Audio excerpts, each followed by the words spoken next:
Assalamualaikum warahmatullahi wabarakatuh. Saya Felinda Sarasanti dari Fakultas Teknik Jurusan Sistem Informasi. Dalam mata kuliah Audit Sistem Informasi, ingin menjelaskan tentang perencanaan audit. Tujuan dari proses perencanaan audit adalah untuk menentukan tujuan dan ruang lingkup audit. Anda perlu menentukan apa yang ingin Anda capai dengan urusannya.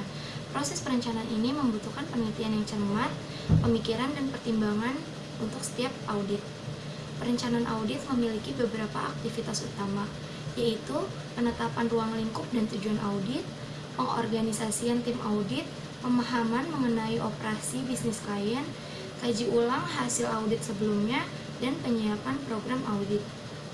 Perencanaan sebelum menjalankan proses audit dengan metodologi audit yaitu audit subject, audit objektif, audit scope, pre-audit planning, audit procedure and step for data gathering, evaluasi hasil pengujian dan pemeriksaan, dan audit report preparation.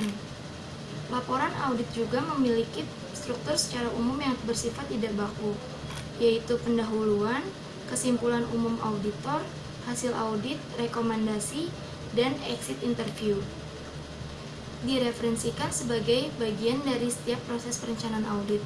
1. Melepaskan dari manajer audit. Jika audit termasuk dalam rencana audit, pasti ada beberapa alasan. Manajer audit harus menyampaikan kepada tim audit informasi tersebut yang menyebabkan audit dijadwalkan. 2. Survei awal. Tim audit harus meluangkan waktu sebelum setiap audit melakukan survei pendahuluan di wilayah yang akan diaudit untuk memahami apa auditnya akan memerlukan. 3. Permintaan pelanggan.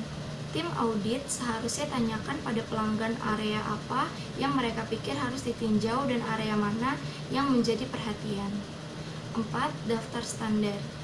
Daftar periksa audit standar untuk area yang sedang diperiksa adalah sering tersedia daftar periksa di bagian 2 buku ini dapat menjadi awal yang baik titik untuk banyak audit. Selain itu, Departemen Audit mungkin memiliki daftar periksa sendiri untuk sistem dan proses standar di perusahaan. 5. Penelitian. Akhirnya internet, buku, dan materi pelatihan harus dirujuk dan digunakan sesuai untuk setiap mendapatkan informasi tambahan tentang area tersebut di audit. 6. Penilaian. Auditor harus melakukan penilaian terhadap resiko di wilayah yang ditinjau untuk mengidentifikasi langkah-langkah yang harus dilakukan selama audit. Auditor perlu pikirkan melalui resiko terhadap sistem atau fungsi teknologi yang dimaksud. 7. Penjadwalan. Elemen penting dari proses perencanaan adalah penjadwalan audit, yaitu menentukan saat audit akan berlangsung. Daripada mendikte kapan audit akan terjadi berdasarkan semata-mata pada kenyamanan tim audit, penjadwalan audit harus dilakukan bekerja sama dengan nasabah audit. 8. Memulai rapat. Menjelang akhir proses perencanaan, memulai harus dilakukan dengan audit pelanggan sehingga Anda dapat mengkomunikasikan apa yang maksud dan keluar dari ruang lingkup proyek audit dan juga menerima masukan terakhir mereka. Rencana audit. Perencanaan audit dimaksudkan agar dapat meningkatkan kerja audit dari segi biaya, waktu, dan penganalisaan atas bukti-bukti atau informasi yang memadai dan cukup agar menjadi lebih tajam dan tepat guna untuk menyimpulkan tingkat keefektifan pengendalian sistem informasi penjualan. Penentuan ruang lingkup. Ruang lingkup meliputi audit terhadap sistem informasi penjualan yang dimulai dari bagian marketing menerima order sampai pembuatan laporan penjualan.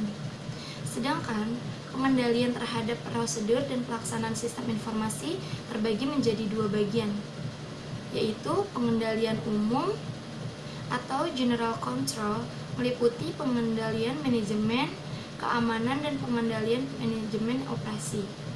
Dan 2. Pengendalian aplikasi atau application control meliputi pengendalian boundary, pengendalian input, dan pengendalian output. Tujuan pelaksanaan audit.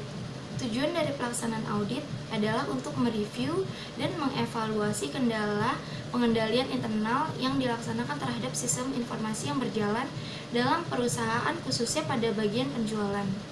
Sedangkan sasaran yang hendak dicapai dari audit sistem informasi penjualan, mengumpulkan bukti-bukti yang berkaitan dengan audit untuk menentukan kendala sistem, keefektifan, prosedur, dan kebijakan, serta perlindungan terhadap aset perusahaan. Pertama, instrumen audit. Pengumpulan bukti diperoleh dari pihak yang terkait dengan materi audit seperti direktur, bagian operasional, bagian marketing, bagian accounting. Bukti-bukti dikumpulkan dengan menggunakan instrumen audit sebagai berikut: observasi, wawancara, dan kuesioner. Sekian penjelasan dari saya. Wassalamualaikum warahmatullahi wabarakatuh.